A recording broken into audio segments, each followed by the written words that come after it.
जैसा कि आपको पता होगा कि एसएससी के एग्जाम्स अभी चल रहे हैं और एसएससी ने अपने कुछ क्वेश्चंस को पूछने का पैटर्न बिल्कुल चेंज कर दिया है। तो हम आज इसी टॉपिक पर बात करने वाले हैं। बेस्ड ऑन टीसीएस एंड एडिक्विटी क्या चेंजेस हमें देखने को मिले हैं। तो वीडियो को बिल्कुल भी मिस मत करिएगा और वीडियो का एक एक पॉइंट ध्यान से सुनिएगा, क्योंकि आपके लिए हो सकता हो इसमें कोई ना कोई इंपॉर्टेंट पॉइंट आपको देखने को मिल जाए। तो चलिए पहले हम इसके बैकग्राउंड के बारे में थोड़ा समझते हैं।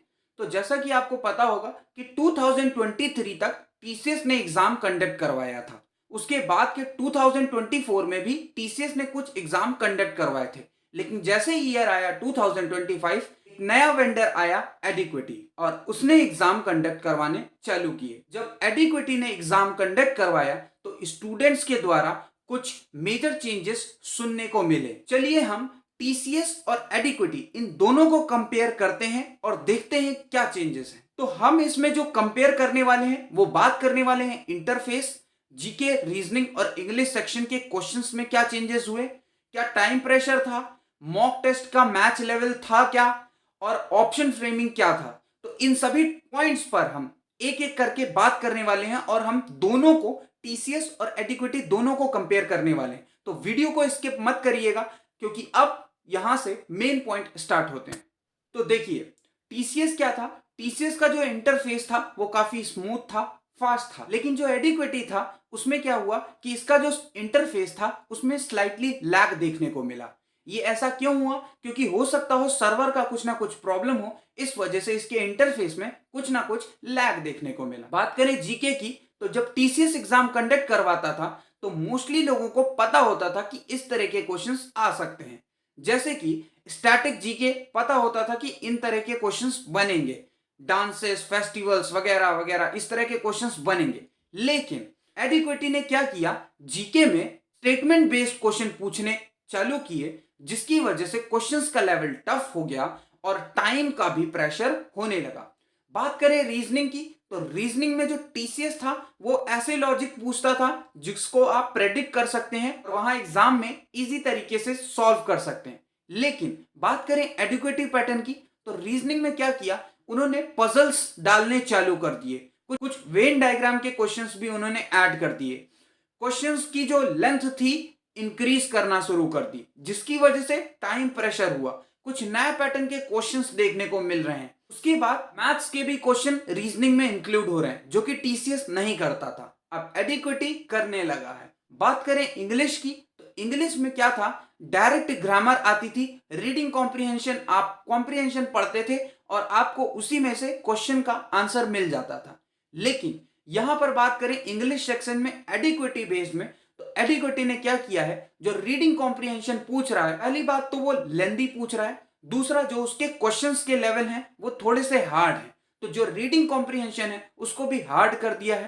पैराजम्बल्स बहुत ज्यादा लेंदी पूछ रहा है, जो कि टीसीएस में कुछ ही पूछते थे, लेकिन इसमें क्या किया है, बहुत सारे पैराजम्बल्स पूछ रहा है और लेंदी कर दिया है। उसके बाद एडिक्विटी ने वोकैब पूछ रहा है, बट टीसीएस के कंपैरिजन में स्लाइटली लेस, कम पूछ रहा है। उसके बाद बात करें जो टीसीएस के जो ऑप्शंस फ्रेम होते थे क्वेश्चंस के, उसमें हम डिफरेंशिएट कर पाते थे, दो ऑप्शन को हटा पाते थे, ठीक है, तो उससे हमें पता चल जाता था। लेकिन एडिक्विटी का क्या है कि जो ऑप्शंस फ्रेमिंग है, जैसे इन्होंने क्या किया था, डायरेक्ट इनडायरेक्ट और एक्टिव पैसिव में इन्होंने ऑप्शंस ऐसे रखे थे कि सबकी वर्ब सेम रहेगी। तो टीसीएस में ऐसा क्या होता था, वर्ब अलग अलग रहती थी, तो हम वर्ब से ही देख के क्वेश्चंस को जल्दी सॉल्व कर लेते थे। लेकिन अब क्या हुआ है, अब आपको टाइम लगेगा, अब आपको एक एक चीज ध्यान से देखनी पड़ेगी। जिसको सिर्फ ऊपर ऊपर का नॉलेज है उसके मार्क्स कटेंगे, उसका पेपर खराब हो सकता है। लेकिन जिसको अच्छा नॉलेज है, सही से पढ़ा है, डिटेल में पढ़ा है, वो इन क्वेश्चंस को बना लेगा। तो ये थे कुछ कंपैरिजन टीसीएस वर्सेस एडिक्विटी।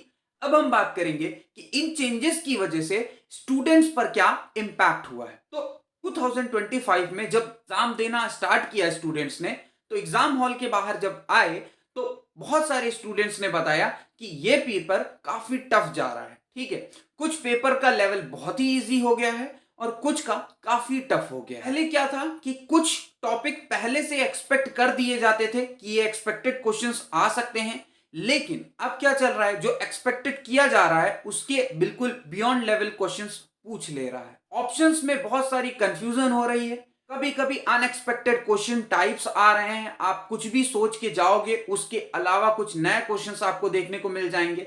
और सबसे बड़ा जो चैलेंज देखने को मिल रहा है वो है टाइम मैनेजमेंट। क्वेश्चंस का लेवल लेंदी कर दिया है, जिसकी वजह से टाइम मैनेज नहीं हो पा रहा है। लोग बड़े क्वेश्चंस में फंसे हैं और छोटे क्वेश्चन जो इजी क्वेश्चंस हैं उनको देख ही नहीं रहे हैं। इसकी वजह से टाइम मैनेजमेंट में काफी ज्यादा प्रॉब्लम आ रही है। इतनी ज्यादा प्रॉब्लम आ रही है इसका ये मतलब बिल्कुल नहीं है कि पेपर में इजी क्वेश्चंस नहीं है।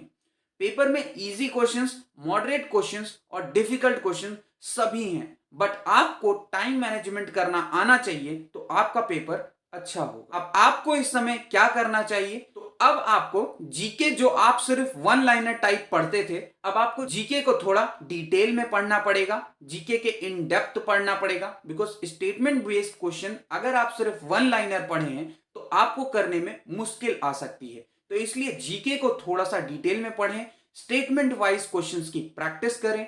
अभी रिसेंटली टेक्स्ट बुक ने नए पैटर्न्स पर मॉक्स लाए हैं, तो आप वहां से जाकर नए पैटर्न के जो मॉक हैं उसको भी प्रैक्टिस कर सकते हैं।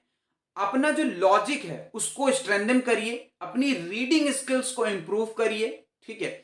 उन टॉपिक्स पर फोकस करिए जो नए पैटर्न पे क्वेश्चंस आ रहे हैं, उनको और अच्छे से पढ़ लीजिए और उस पे कमांड करिए। अब आपको क्या करना है, जो टीसीएस बेस्ड पैटर्न थे, जो क्वेश्चंस थे, उनसे प्रैक्टिस तो करनी है। अपने लेवल को एक लेवल और भी अप करके आपको स्टेटमेंट बेस्ड क्वेश्चंस की भी प्रैक्टिस करनी है, ठीक है। अब आप जो है, अब इस समय बहुत सारे कोचिंग्स हैं जो अपने नए पैटर्न्स पर मॉक निकाल रहे हैं, तो आप वहां से प्रैक्टिस कर सकते हैं। नहीं तो आप क्या करिए कि जो पीसीएस लेवल, जो सीडीएस लेवल में स्टेटमेंट बेस्ड क्वेश्चंस आते हैं वहां से भी प्रैक्टिस कर सकते हैं। आपको ध्यान में ये रखना है कि पेपर में ऐसा ही नहीं है कि सभी स्टेटमेंट बेस्ड आ रहे हैं, सभी कुछ लेंदी आ रहा है, ऐसा बिल्कुल नहीं है। पेपर में इजी भी आ रहा है, मॉडरेट भी आ रहा है और डिफिकल्ट भी आ रहा है। लेकिन बेस्ट वही होगा जो टाइम मैनेज अच्छे से कर लेगा। अगर आप फर्स्ट टर्न में लेंदी क्वेश्चंस में लगे रहेंगे तो आपका जो इजी क्वेश्चंस है उसका टाइम निकल जाएगा और टाइम खत्म हो जाएगा, तो आपके ऊपर प्रेशर बना रहेगा। तो इस वजह से पहले इजी क्वेश्चंस को करिए, इजी क्वेश्चंस भी आपको देखने को मिलेंगे, फिर मॉडरेट पर जाइए, फिर डिफिकल्ट पे जाइए, ठीक है। तो पेपर में टाइम मैनेजमेंट, इस तरह के पेपर जहां पर आपको पैटर्न चेंज होता है वहां पर आपको टाइम मैनेजमेंट बहुत अच्छे से आना चाहिए। अगर आप टाइम मैनेजमेंट कर लोगे, आपका पेपर बाकी के कंपैरिजन में अच्छा होगा। अब अगर आपने एग्जाम दिया और आपको भी ये सब थॉट्स आए कि हाँ पेपर का पैटर्न बदल चुका है, पेपर में कुछ क्वेश्चन टफ आ रहे हैं, तो कमेंट में जरूर लिखिएगा आई फेल्ट द चेंज। और अगर ये वीडियो अच्छा लगे तो लाइक, शेयर और सब्सक्राइब करना बिल्कुल मत भूलिए, क्योंकि ऐसी ही हेल्पफुल वीडियो मैं आपके लिए इस चैनल पर लाता रहता हूं। और कमेंट में अपना सजेशन देना बिल्कुल ना भूलें। मिलते हैं नेक्स्ट वीडियो में, तब तक के लिए थैंक यू।